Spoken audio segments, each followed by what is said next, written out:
else you got there, Jimbo? You know, not a lot of questions, Scott. You did a good job.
$6,400, you're at an even of 28,000.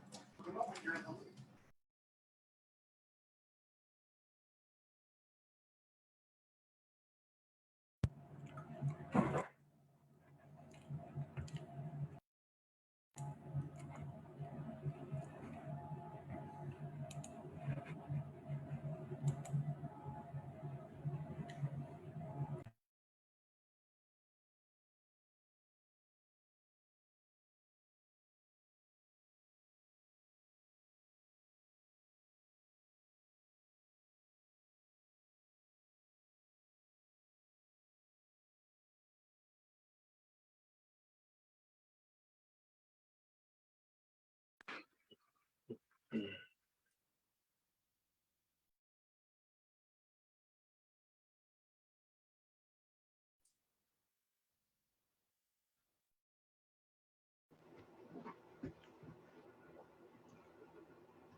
All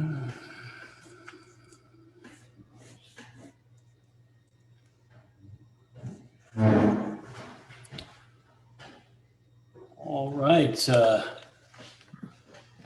Good evening, everybody.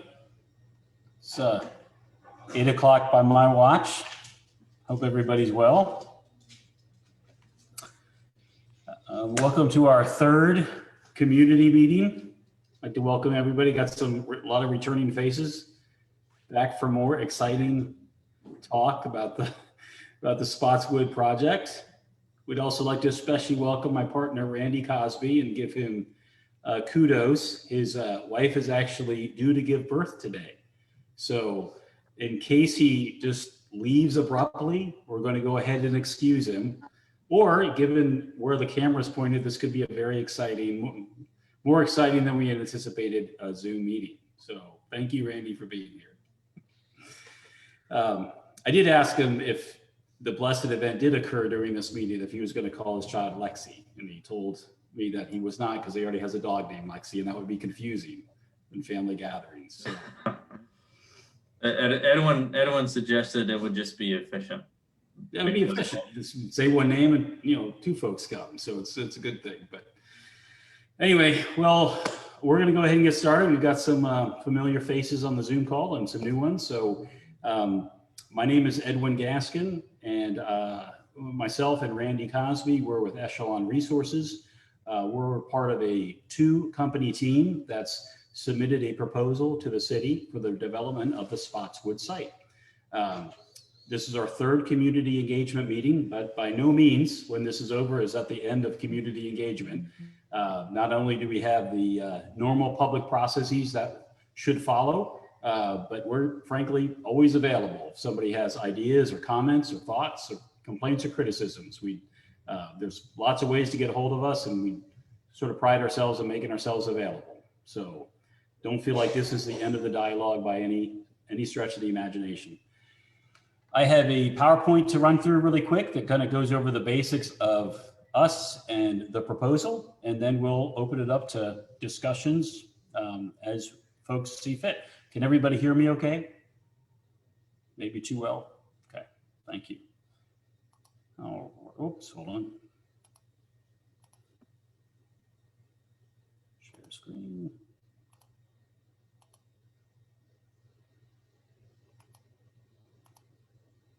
All right. So as we discussed, we're talking about the Spotswood parcel today, which is highlighted in the bright green. It's at 350 Spotswood Drive. It's about 3.2 acres. Largely a flat site, except for the northeast side, where the former rescue squad building is, which currently houses 2 vital community members, the community table and Rah Rah. And our goal would be to work with them and the city and their stakeholders to figure out where they can transition to successfully. Once that occurs, our goal is to build a new multifamily market rate development here. About 150 units is our goal. This would be about 4 to 5 stories, 1 and 2 bedroom units targeting regional retirees and area professionals. Because of sort of our approach to that targeted market, and frankly, the potential impact on schools, we have proactively offered to limit the 2-bedroom units to a maximum of 20% of the unit count. So in case you're wondering what a 4-story multifamily project looks like, this is some representative projects. I wouldn't focus too much on what the facade or the skin might look like, because there's an infinite number of variations of what it can look like, but this is sort of just to give you an idea as to the massing, like how big it is compared to sort of street level pedestrians and cars. What we do, we are a team that focuses on redevelopment, both in terms of historic properties and what we would call infill sites. The Spotswood site is infill from our perspective. It's vacant land that doesn't really have a trajectory right now, and it's probably not its highest and best use from our perspective. We have done a wide range of products. We focus a lot on quality housing because we believe quality housing is something that can really be additive to a community, not in the sense that can create housing for employees, but also customers for businesses. And it also just amplifies the opportunities for folks to enjoy the community. We are owner developers, meaning we're in it for the long haul. And that influences our design decisions, the construction materials we purchase, and frankly, how we get along with our neighbors too. You can see a lot of our historic property portfolio at echelonresourcesinc.com. We've chosen to team on this site with UrbanCore Construction. They focus a lot on ground up new construction. We think it's a good fit because of their mid-rise product success track record. Well over 1 million square feet in the last 5 years, award-winning projects. What we actually like about the UrbanCore team is that they're more than just a construction firm. They really focus on what typically would be more in the developer side of the house, and that's the planning and the process, really the pre-construction pieces that are vital to make sure the construction aspect and the long-term management aspect of the investment functions well. So why do we do what we do? We all get up in the morning and decide what we do. We focus on this type of development because we think it has an additive and a positive effect. Typically what we do, it reinvigorates the surrounding community. It often takes what's either a blighting influence or frankly a less than contributing influence and turns it into a positive. When we're talking about a site like Spotswood, that really produces nothing fiscally for the city right now, allowing this kind of investment would of course produce new taxes, new jobs, new residents, new revenues for local businesses. Long-term though, as owners, we really focus on the idea of high quality spaces, things that we're proud of and that the host community can be proud of.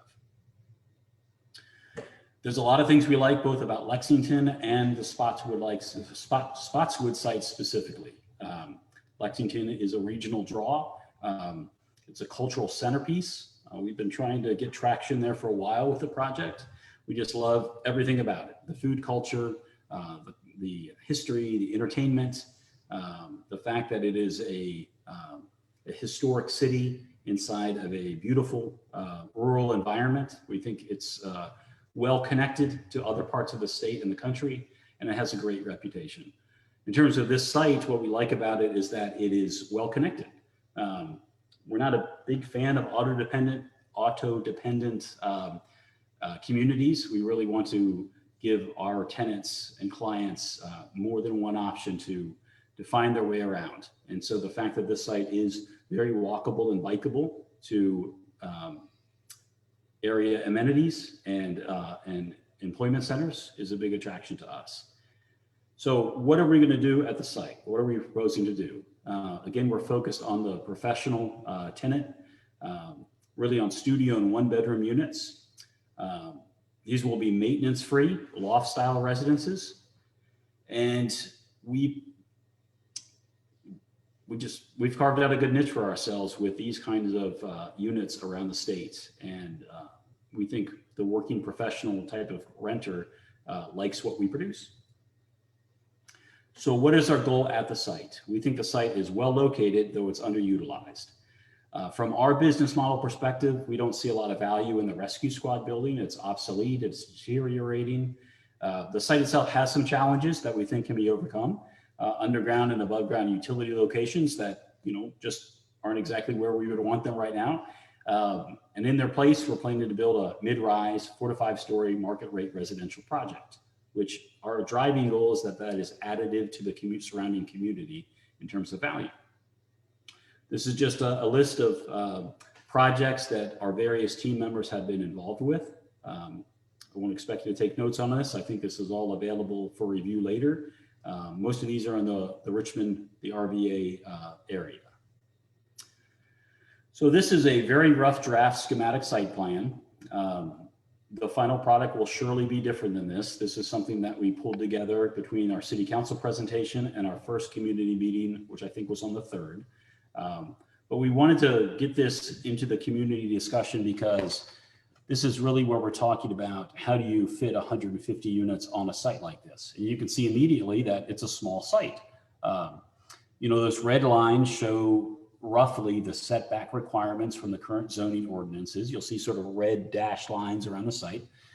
You'll see that we have put the pretty side of the project, the building, which we hope will be pretty, more along Spotswood and Health Circle. And we've tried to draw into the site, the parking. So it's more at the back of the site. That's just a necessity of our modern living. It would also be adjacent to the other field of parking that's on the other side of the property line to the southeast. And that allows us to, put more of our service kind of things like recycling, dumpster and that kind of thing more on the back of the property than near the front where it would be visible. But our proposed use does take up the vast majority of the site. This is our third community meeting, but as I said at the beginning, we are big fans of community engagement. That's why we're doing this. And as folks have opportunities to reach out to us with ideas and comments and commentary, we want to hear it, be it formally through these kinds of discussions or at the public processes that are sure to follow, or just by picking up the phone or emailing us. We are, I think, pretty available. So I'm going to stop sharing now, but we can always go back to it. We've had a good run of questions and answers over the last 2 weeks, and I just wanted to see if anybody has any thoughts or questions we can get out there to get the dialogue going.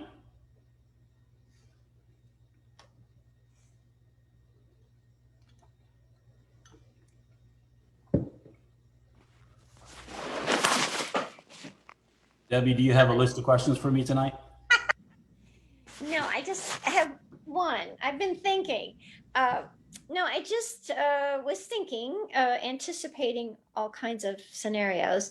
But I'm assuming if you're high end and you're aiming at young professionals and retirees, that you will allow pet ownership. Is that true? That's a great question. I actually haven't consulted my partners on this, but I'm going to go out on a limb and say absolutely and commit us. I can't think of a project in our portfolio where we don't allow pets. Yeah, I would think if it's high end and people are paying money, they want their pets with them and they're covering the cost of damage. But so it brings me to the idea of dog ownership. And then that leads to dog duty facilities. So I just don't want people tempted, I don't know how many dogs there would be there, but I don't want them to be tempted to use the cemetery as a dog park, which I think the city allowed dogs at one point and it didn't work. So not even just dog duty, but even just connectivity. So people want to walk with their dogs downtown, and the straight shot would be through the cemetery, but that would not be a preferred route if you had a dog. Well, I am sad to say I'm not totally familiar with Lexington's leash laws. Maybe the city can jump in and define what that is, but I'm sure the city has well-crafted ordinances to govern what might happen with a pet owner and their pet outside of our property line. Inside of our property line, of course, our lease, because we are very experienced at being pet friendly, you can be pet friendly, but it's always wise to have a lengthy list of rules and regulations as well that you need to enforce. Obviously, it's all comes back to that rally point of pet owners taking responsibility for their pets, cleaning up the messes, taking care of them, making sure they aren't disruptive to their own health and safety, that of their owners and those of the people around them. So without boring you with the lease language, Debbie, we do have quite a lot of experience with contractually overseeing that, but I cannot speak for the city's policies regarding pets at this time, though I'm sure they have them.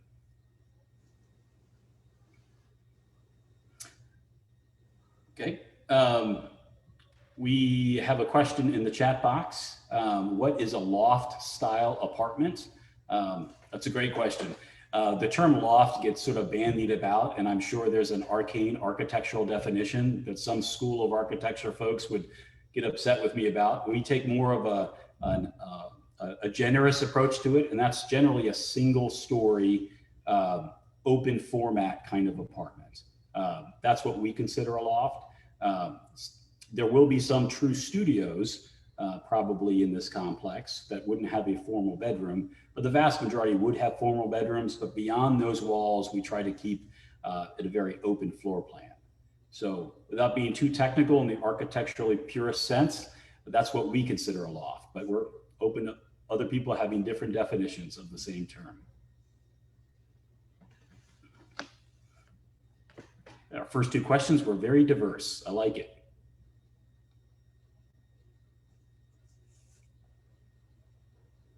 Can I jump in? Is this just you speak up whenever you have a question? Alex, please bring the questions. Yeah, thank you. I guess my question is this proposal closer to like a first draft of what you're looking at, or is this more like a, this is what we're thinking, are you interested or not? In the, like stuff like the 150 units, the cost of the units, or like however you described it, market rate. Is all that stuff negotiable, or is this kind of like this is the way you're thinking, and would the city, would the residents be interested in that? Just I have a few follow-up questions on that, but that's kind of like the main thrust of that idea. Sure. Well, we have submitted a proposal. I would, call it a concept proposal of what we hope to do at the site. So if your question is it negotiable? Absolutely. The city is in the driver's seat at this point. They can choose to, flat out reject what we proposed, wholeheartedly accept wholesale what we proposed, or somewhere in the middle, which involves quite a bit of negotiation. And that's where we're probably head. So already we've had a good dialogue with city staff where they have already worked with us to tighten up some project expectations that they would like to see incorporated into the project. And that's even before this has really gone before city council in the sense of being asked to be approved. Even after that's approved, the project still would have to go through rezoning actions, which involve just a whole lot of stuff that will influence everything that we're talking about here in terms of size of building, height of building, what goes on the building. So that's a long-winded way of answering your question, Alex, that we're at the very beginning steps of a very long process. Yeah, and just real quick, I guess, did you guys look at the comprehensive plan of Lexington when you were like designing this, this proposal? Was that something you took into account, or is that you're not at that stage, yet? We done some initial reviews, both of the comp plan, also of the housing market study that was issued by the city a while ago. We've also had extensive dialogues about the current zoning and the possible zoning trajectory of what this site may have to go through. So I would say we're more than ankle deep in those waters at this point, maybe knee deep, maybe even waist deep. Yeah, and just one last thing, I guess. The reason I asked about that is because with the comprehensive plan, they specifically mentioned this property in the plan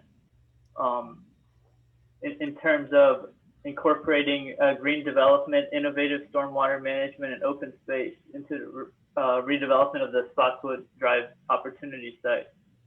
And so I'm kind of like, with the large apartment buildings you proposed, I just see a lot of, room for negotiation there between what you propose and maybe the way I read the strategic comprehensive plan. And I don't know if that's been brought up before. It wasn't brought up on the first meeting, but I just wonder if that's something you looked at.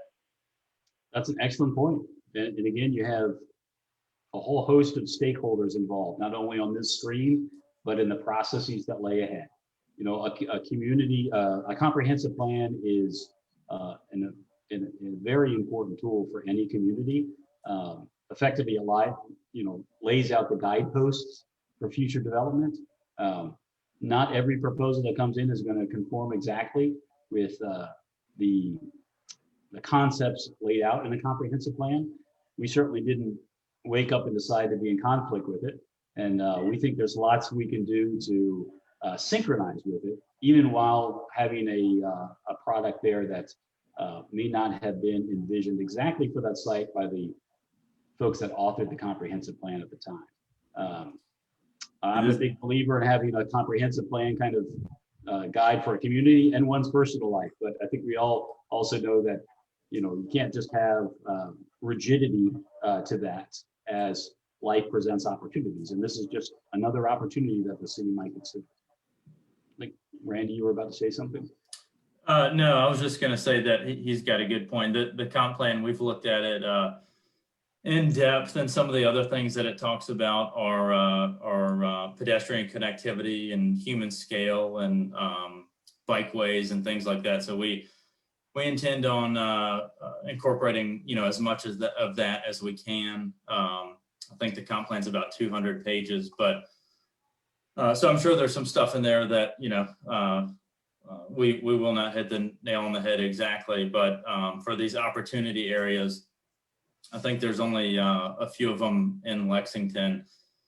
They've got it defined as opportunity areas represent key areas of focus for revitalization, infill redevelopment, locations in which Lexington has the opportunity to create and organize attractive development that adds density, that supports the economy and tax base and create a unique neighborhood.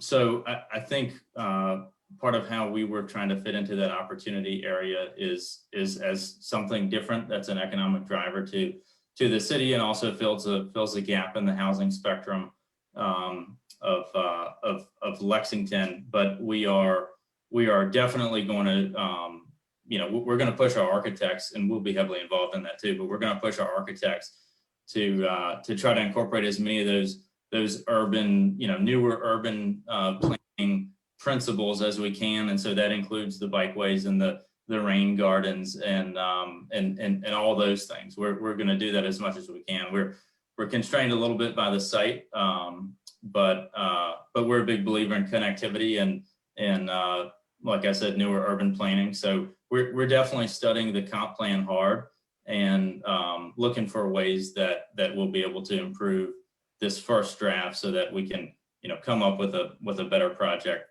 you know, when hopefully we're through this in 9 months or a year down the road. And to their credit, if I might add something to that, Alex, you know, our first dialogue with the city after we submitted this was really about them bringing back to us elements from the comp plan that they would like to see woven into the project as project expectations. And so, you know, that's the music they're playing and the music we're going to try to dance to as we go down this path.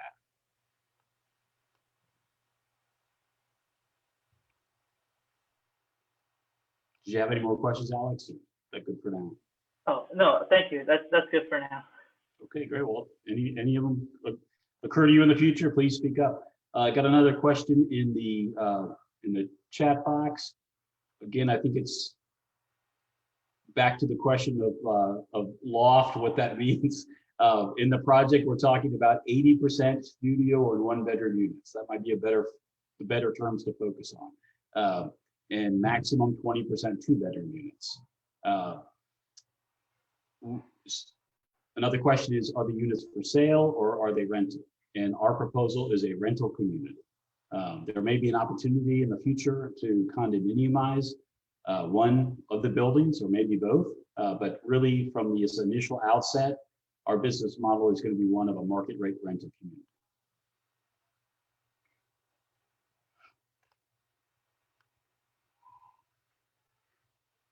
We actually have another question about what would the costs be for types of units. We haven't defined that very specifically. I would say at best we have a range at this point. Randy, I got a little bit of trouble last time when I fielded this question. Do you remember the price? Yeah, we're probably going to be in the $1,200 to $1,800 a month range, and that's between 1 and 2 bedrooms is the big difference there.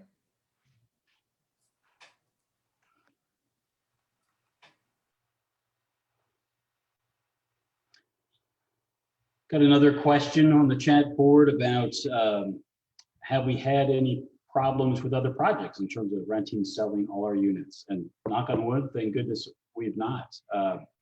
We're a little bit unusual of a development team is that we've had quite a variety of projects in quite a variety of places, both large and small, major metro centers and very small localities. And some of them were head scratchers in terms of convincing lenders and other investors to participate. But bar none, they've all been successful. Successful in the sense that, all of them produce money and don't consume money from us. Some have been quite lucrative. Some have been more treading water financially in terms of paying their own expenses. But in some of the markets we worked in, particularly the very small rural ones,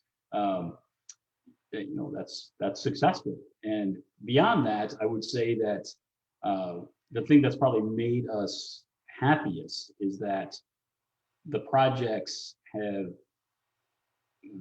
I guess, been seen in terms of perspective by the community as real contributors, as real successes to the community fabric. Again, a lot of what we focus on are either blighting sites or vacant sites or infill sites. And so there's usually a great resounding acceptance of what we produce at the end of it, because what was there before was the lesser. And what we bring forward is a greater product that has a greater impact on the community. So the financial success, of course, is paramount, but also the emotional success of being well integrated into the community long term, I think it's very gratifying for us. Another question on the chat board is how many stories? If not certain, then why? Again, as we talked about in the PowerPoint, we're talking about a 4 to 5 story mid-rise complex. The question is why that's not certain is that we haven't done the design yet. So obviously the layout of the site is very constrained. It's 3.2 acres, thereabouts, with some terrain challenges and some utility challenges. And so people smarter than me have to go in there and shape the polygons so that everything fits within the zoning setbacks. It fits within the number of parking spaces that are required. It fits within the stormwater requirements, and it fits within the number of units that we need to make the project financially viable. That's sort of a 3D Rubik's Cube when you talk about design characteristics and the financial parameters. That's going to be driven by the height. Frankly, if we have more parking, that's going to constrain the building footprint and force it higher.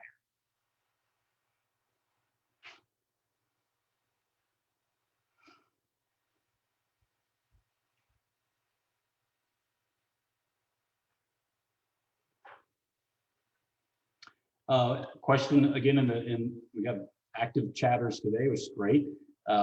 What other small communities have we developed in?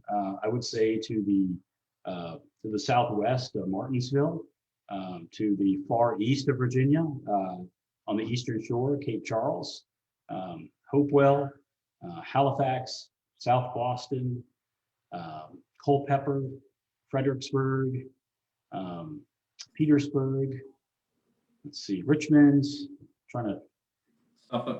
Oh, there we go. We're in Suffolk right now. I can't believe we forgot that one.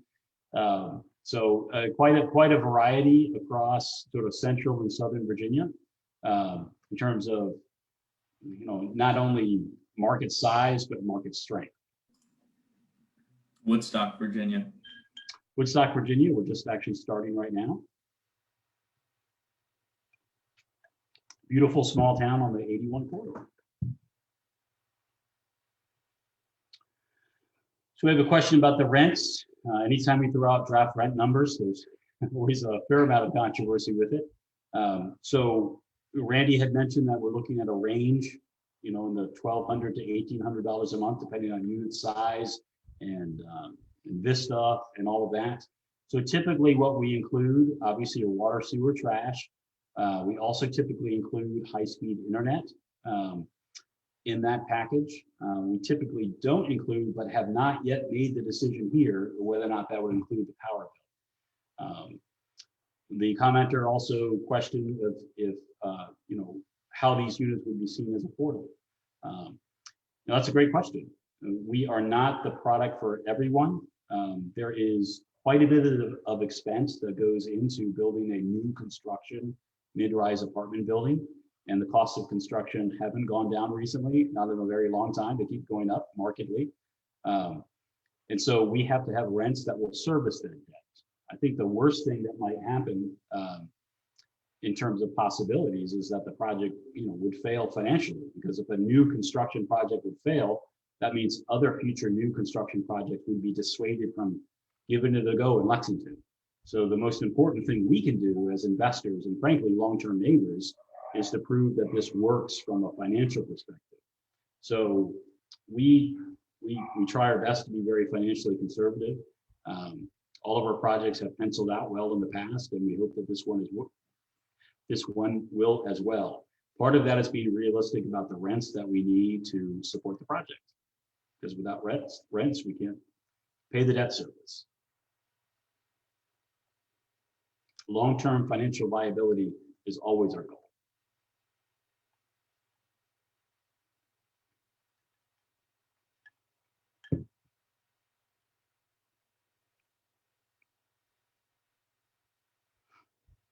Got a great question about what is being considered in terms of solar and green energy.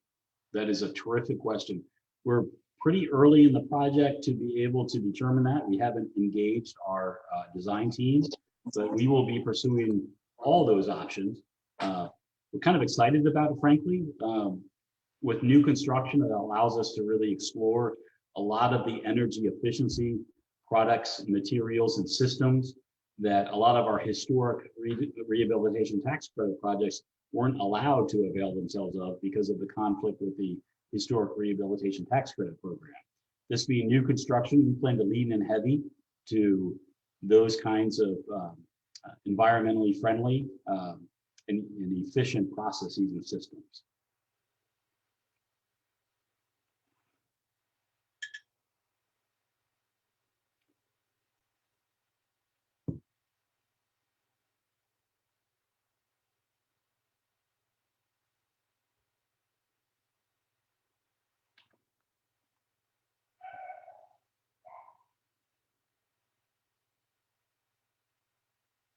I hope nobody's feeling shy because it's late in the evening. We can do it. We've had 3 great meetings so far. We can finish this one well. We've got a fair number of people on the call, actually more than we had at yesterday's meeting. So please don't be shy. Let's can't promise you we have answers to everything, but we'd love to hear your questions.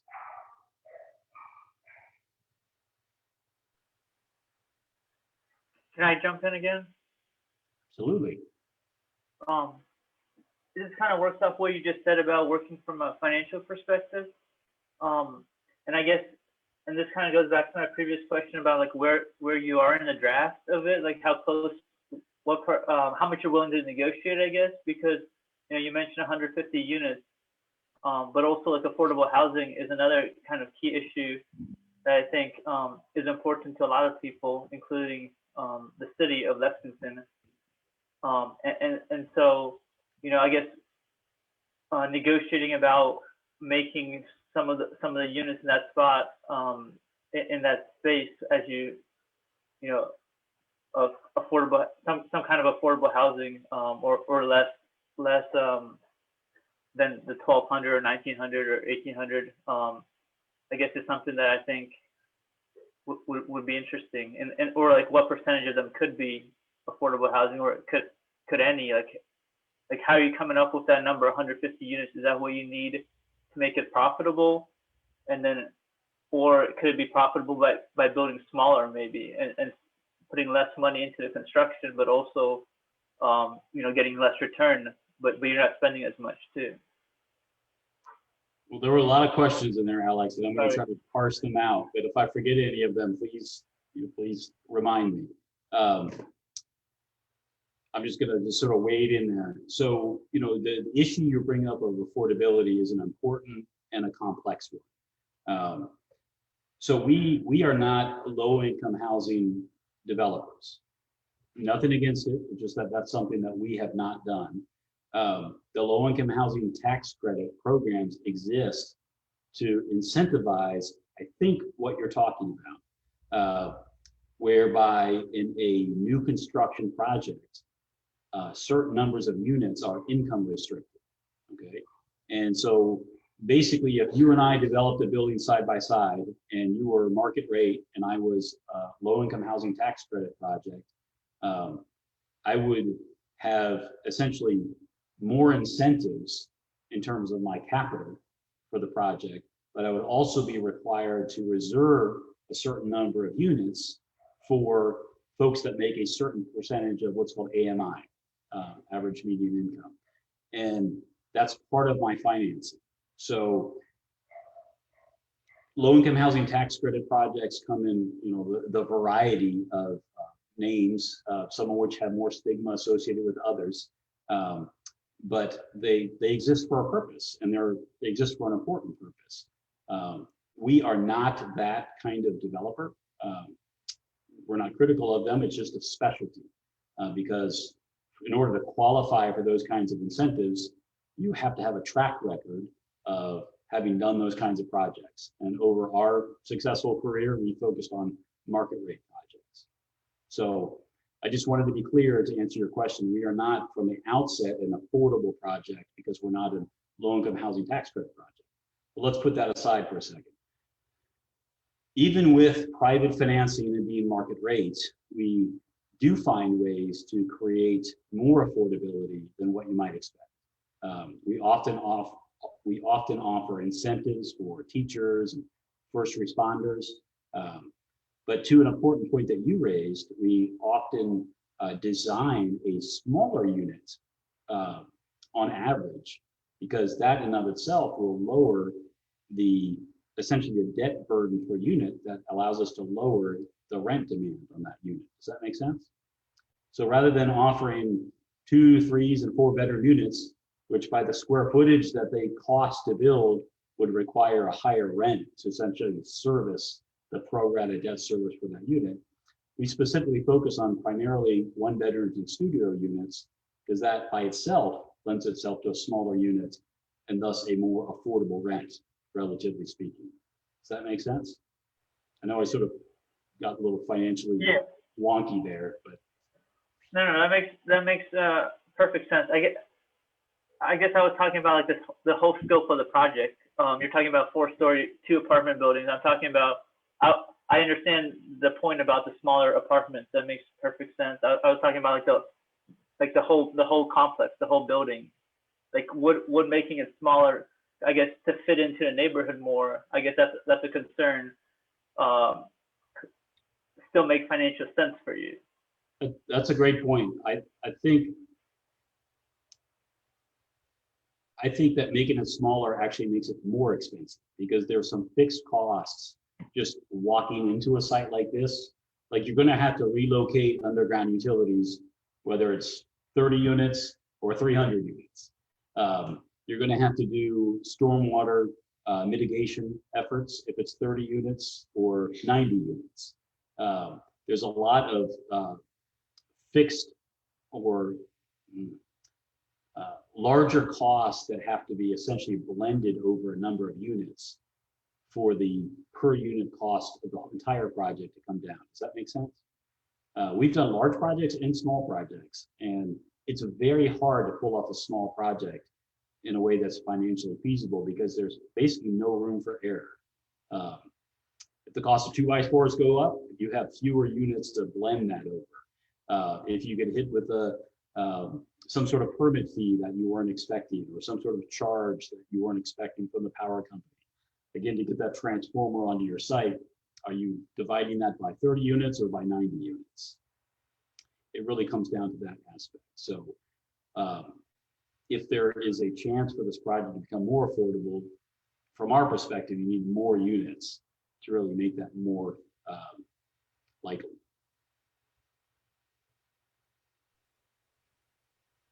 Thank you. You're welcome. Great question. Yeah, just to piggyback on that, Edwin, would you agree most of the smaller projects that we've seen over the last few years are have some type of credit component? Got a little bit of feedback loop there, Randy. Can you say that? Ask that one more time. Yeah, yeah. I was just saying most of the smaller projects that we've seen over the last 5 years or so have usually been driven by historic tax credits, which makes up about a third of that financing. That's correct. And if you talk to a lot of the large national multifamily developers, they'll say, oh, we won't even get out of bed for less than 200, 220 units because there's just an economies of scale there that that makes the project economically feasible. So not much to add there, but just I guess some additional anecdotal info. Well, we had a couple of questions start populating into the chat. Let's see. Got one about do you allow subletting Airbnb? We talked about this briefly on the last call. That is not our business model. We do the normal kind of year-long rentals, sometimes 6 months rentals. Occasionally, if we're really constrained, do a 3-month rental. But we're not really short-term rental kind of property owners. Administratively, we find that very challenging. We are not hoteliers. We don't operate a hotel or even a quasi hotel, and that's a lot what these Airbnb type rentals effectively are. So I hope that answers that question. Another question: do we use local contractors where possible? Absolutely. Again, we're out of Richmond. We operate around the state. We do have a couple of development construction tasks that we do handle in-house, but we actually handle a lot of local subcontractors. Randy mentioned that we're mobilizing in our project in Woodstock, Virginia, and he and I spent most of this week interviewing roofers, site work contractors that are from that area. So we think that's very important, and we also work a lot with local suppliers and regional suppliers. So while we are based out of town, so to speak, most of the heavy lifting will be done with local subcontractors and suppliers. Let's see. Great question. Will there be management from your company permanently located on site, answering questions, dealing with problems? Again, we talked about this in yesterday's meeting, I believe. Absolutely. Again, we're going to sort of back to Alex's question about the size and number of units. We believe you really have to be north of 75 plus units to justify a full-time property manager that's on site. Again, we're proposing about 150 units. So if we were just to scale that up, we're talking about probably having 2 full-time property management staff, essentially the face and the heart and the hands of the property. There'll be other people that are probably more part-time or contracted out in terms of cleaning, lawn care, maintenance services and things like that. But we will definitely have full-time folks in making this property a success. Okay. We've got somebody complimenting somebody else on a question that I can't see, so wish I could see that question. Is there an age requirement, as in 50 plus in your community? Are families welcome? The answer to the first question is we are not an age restricted community. Again, that is a particular type of financing business model. We do not do age restricted units. Families are welcome. Now by the size and type of our units, typically we get more singles and couples, occasionally a small child in the mix in there. But again, the majority of our units are studio and 1 bedrooms, some 2 bedrooms.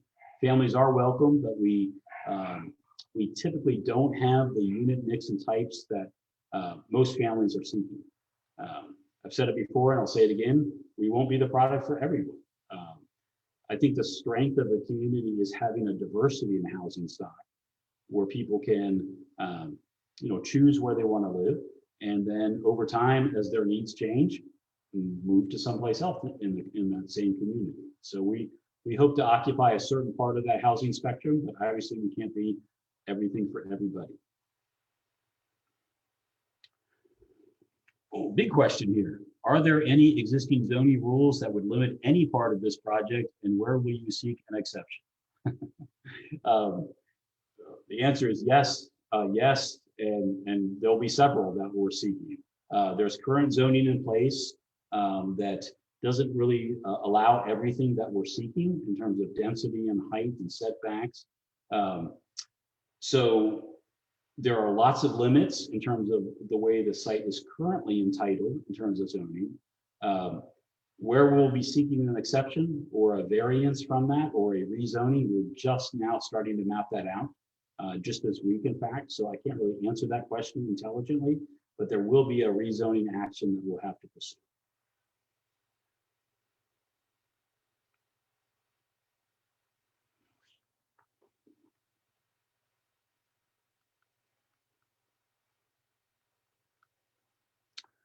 Another good question. We talk about investing in the community and building in relationships. Can we give a couple of examples of how we've done that?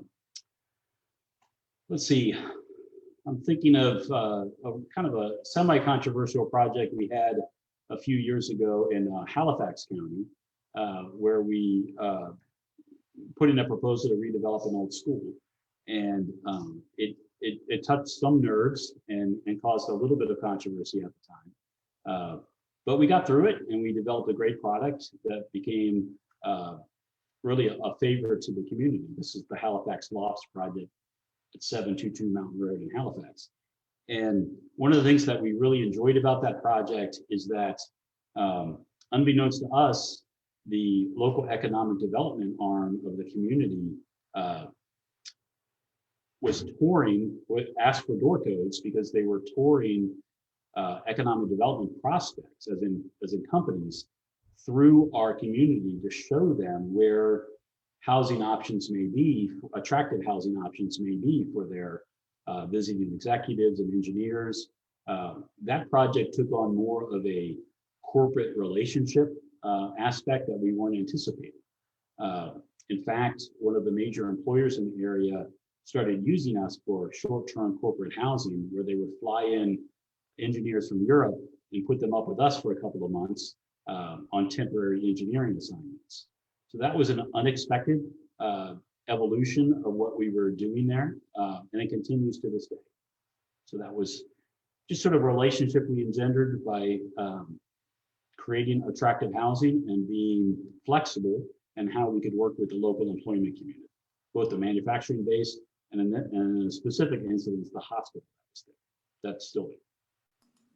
And then I think just on a more emotional note, there was just, you know, a lot of questions from some locals that had, I guess, attended the school, and it was near and dear to their heart. And obviously, Echelon was an out of the market developer, and by the end of the process, we had folks bringing us pictures, and we've displayed, you know, framed and displayed that in the hallways, just to kind of showcase some of the history of the school. So it's that one is kind of a neat story. Yeah, Randy brings up a good point. I just focused on the business community, but I'm thinking now of 3 doors down. There's a wonderful lady that, you know, once we got sort of clear of all the controversy and started swinging hammers and really started making progress, she connected with us and you know, opened up her yearbooks and her photos and really helped us via Facebook connect with alumni in the school. And to honor them, we really turned the hallways into the school as a repository of that memorabilia. We took some of these amazing old photographs and blew them up wall size. And we got all sorts of tour requests that challenged my property management team, because it was, you know, nobody really interested in the apartments, but folks that wanted to see their Uncle Charlie or themselves as a young person. And this particular lady who's no longer youthful, that lives down the street, she's got a big photo of her in her brownie uniform and all of her little brownies right in front of the school that's being blown up by one of the stairwells. So again, with that human touch, one of the reasons we like sites that have impact in the community is that everybody has touched them in a way. They have a memory there. And so, you know, if we are lucky enough to move forward with a site, be it a school or an open space that's been treasured by a community for a long time, we feel the burden of that expectation. We feel like while we may be the technical owners, we feel emotionally like we're more the stewards of that site. And with that stewardship, we're given the burden of expectation of those that also feel they have an emotional stake in it. Two other questions that are related to rezoning. One in terms of impact. Somebody's asked, that's obviously adjacent to the site, does that rezoning impact me? Well, rezonings are property specific. So in a technical sense, it would not, because the property itself would be applying for the rezoning action. Now, the impact of the zoning, the fact that what's being allowed there because of the rezoning, in terms of the massing and what's being allowed there, yes, that does impact you. And that's why you will have ample opportunity during this and the public processes to voice your support or opposition or ideas for adjustment. Somebody's also asked what happens if the rezoning isn't approved. Well, then the project doesn't move forward. It's that simple. There's all sorts of failure junctions between now and opening the project, between now and turning the first spade of dirt on the project. Should City Council agree to the purchase contract, that all that does is kick off a fairly lengthy due diligence period. And that due diligence period is really for us to spend a lot of money to figure out whether or not this project, it makes sense. There are a lot of junctions in that due diligence period that would, that might produce results that we say, hey, this is not what we can take on. It's not our jam, so to speak. And we'll move on to the next site. Just as during the rezoning process, the city and the other processes involved, site plan and such, the city may decide they don't want to issue an approval that we would need. So again, this is far from a done deal. There are hundreds of failure points, rezoning being a big one in terms of allowing this to go forward or to stop.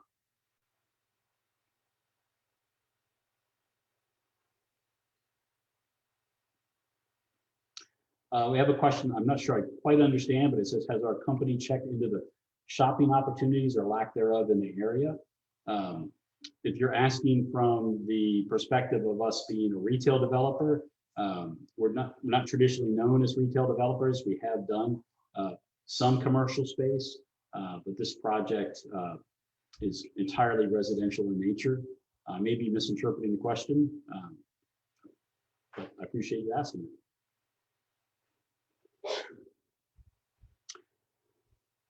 Somebody has asked, have we built or near historic districts?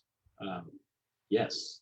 In fact, if you go to our website, echelonresourcesinc.com, you'll see really our historic property project portfolio. And you'll see most of them have involved a registered historic district. Some of the projects are individually listed properties on the National Register of Historic Places. We've got quite the track record in terms of historic property redevelopment. Yeah, and then our partners, the guys at UrbanCore, most of their projects have been new construction, but in historic neighborhoods. So historic Church Hill in Richmond, Scott's Addition is primarily a historic neighborhood. So between the two teams, we've got a lot of experience specifically developing in historic neighborhoods, more so than not. Yeah, and that's a great point, Randy. I think in some ways what UrbanCore does in terms of new construction within a historic context is actually more challenging. Yesterday's phone call, I think with Ms. Jarvis and Debbie, we had an interesting discussion about what is appropriate in terms of new construction within a historic context. And from a design perspective, that is more challenging, in my opinion, than some of the stuff we've done, which is the strict redevelopment of a historic structure. So again, Lexington's very historic. This is an open space site with, we're proposing new construction. How do we make it look? I think that's something that we'd love a lot of feedback on and get a lot of ideas on, and certainly we will during the zoning process. But how do we want it to look, I think, is a decision that we all consider carefully.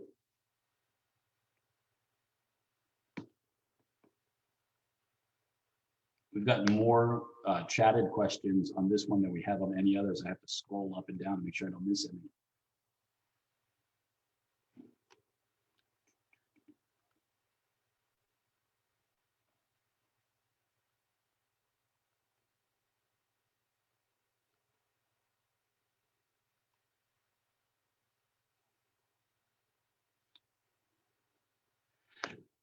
Question, will our purchase, if approved by City Council, be contingent on some sort of development? I believe what's being asked is, will there be a performance clause? Should City Council agree to sell us this property, do we have to do X, Y, and Z to continue owning it? Yes, that is what we have proposed, and we're very familiar with having performance measures in purchase contracts, specifically with municipalities. In fact, we're about to buy a piece of property either tomorrow or Tuesday, Monday's President's Day, from a municipality, and in that they are releasing their reversion clause that was part of the initial purchase contract. So again, we're very sensitive to the fact that this is an unusual seller and the fact that it's a public entity, stewards of the public trust.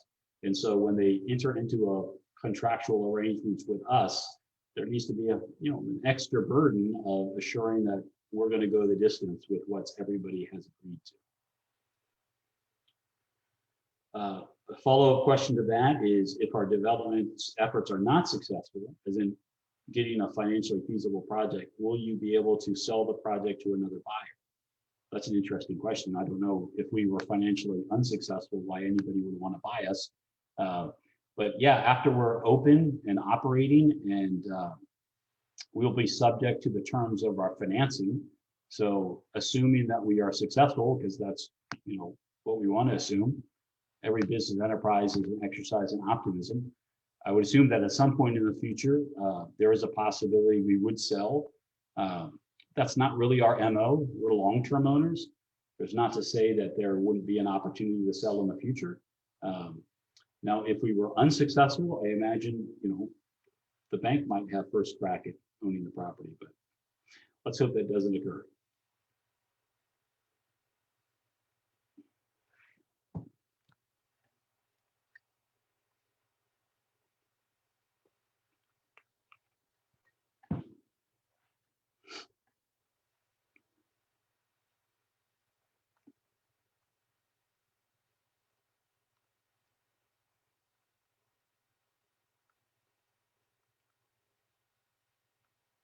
I guess I missed this one. It was earlier in the stream. I'm sorry. Didn't mean to neglect anybody. Somebody asked, do we use or follow quote unquote green build? They reference specifically Arlington, Virginia has a code requiring 1% of green building. We follow the applicable laws and ordinances. I'm not familiar if Lexington has a specific requirement like Arlington does.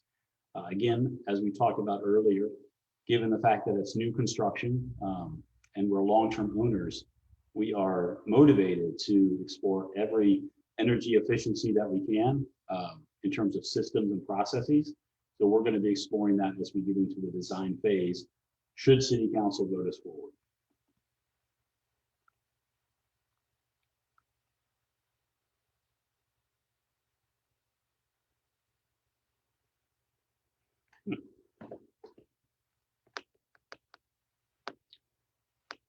Another related question to the idea of what happens if we aren't successful. I'm sure it's a possibility. I don't want to be glib about it. Thankfully, in the several years we've been doing this, we've been financially successful, at least feasible. There have been a handful of projects that weren't didn't break the bank or anything, but have performed just well and paid their bills, and we expect this to perform much better than that. But we stick to our projects, and we see them through. So part of that is designing a product that we know is appealing and understanding our targeted clients. So there is risk. Wouldn't be business if there weren't. But we feel confident in both the site and the community.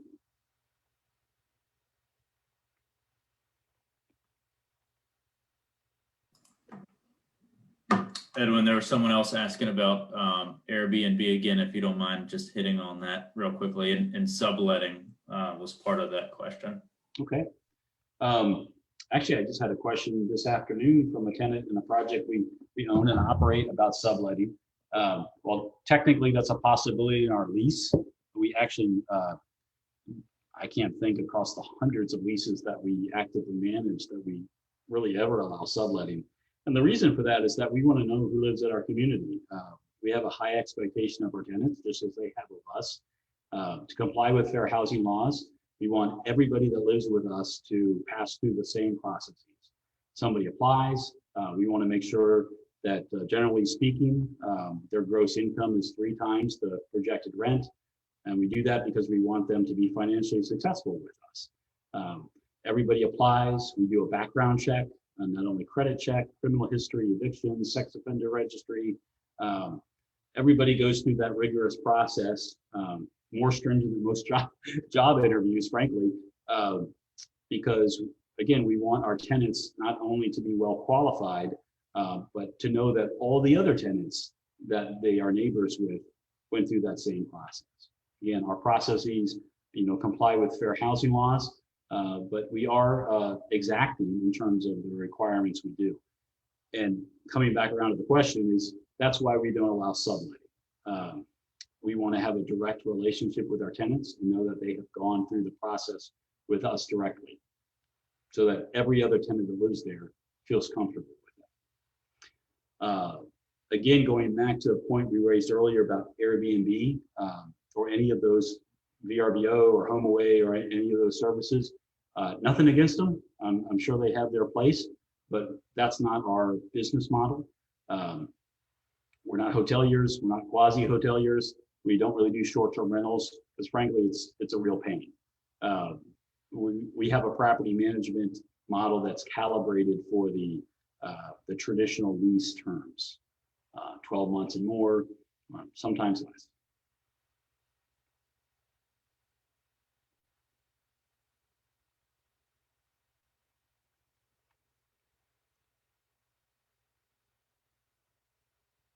Yeah, and again, the question just came up about background checks. Just like I just said a few minutes ago, we do run a full background check on every adult occupant in our rental units.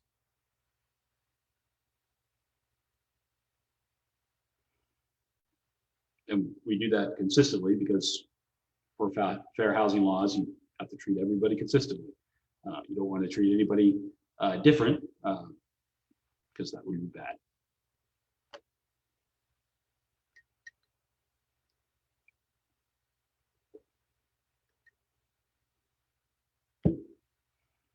And I know some folks have private messaged me, but I'm not really smart enough to talk and type at the same time. So I'm trying to draw those questions into the dialogue here. So please don't be offended if I don't private message you back.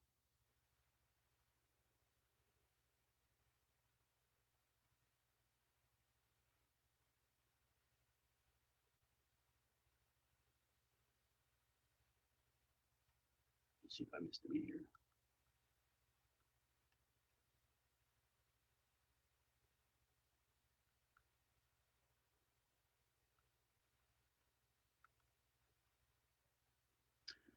Just touching on an earlier point about other places we have invested in.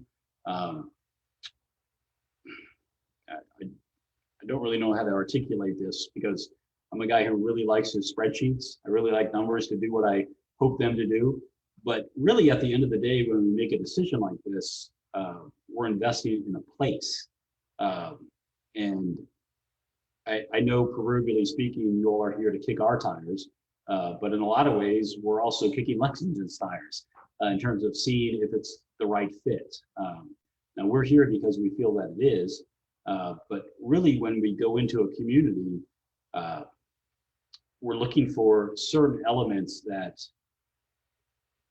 make the case for somebody to thrive there. And then we try to structure our business model that it can be part of that thrive experience. We often find in communities like Lexington that have many great aspects, one of the things that they may be lacking is the type of housing product we think could be successful there. So, you know, we don't think what we do is, you know, we're going to cure cancer or do anything that's, you know, mind-bendingly amazing, but we do try to, you know, be another star in the constellation of success that the community has. We try to be additive. We try to contribute to and add to the goodness that you already have. And that's effectively what's already recruited us to even be making this pitch. That's why we're here. And whether it's been spoken via the screen or via the chat, Randy and I both want you to know we appreciate all these questions. They've all been great. Please don't feel like anybody's pestering us or bothering us in any way. Anything's on the table in these kind of forums, and we appreciate the participation. We know everybody has other things to do and stream. I'm sure there's more exciting TV than this. So.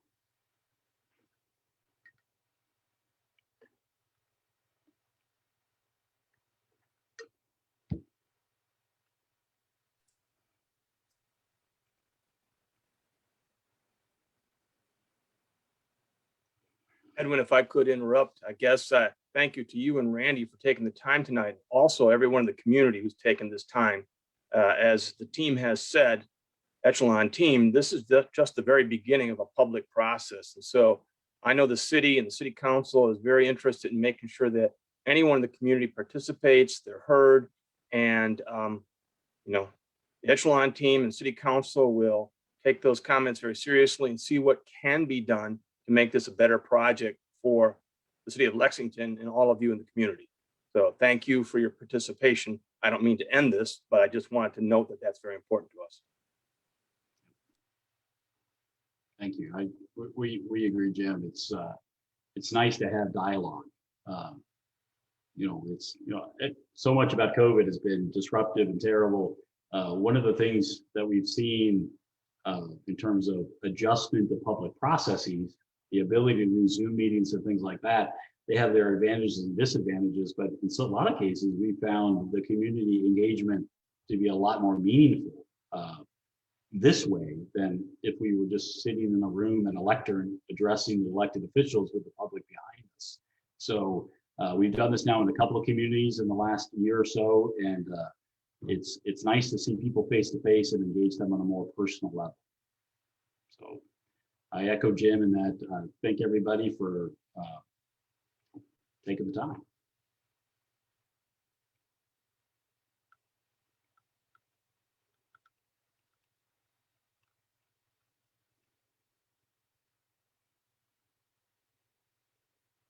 I suppose we should issue some sort of last call statement. Any questions or other things folks want to talk about? I know we're losing some participants, and that's all right.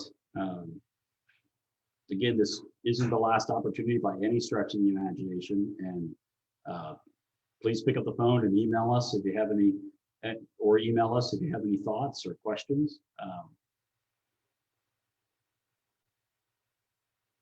Thank you for your time. If not, we'll sign off. Wish you all a good evening. Good night, all. Good night. Thank you. Thank you. Thank you.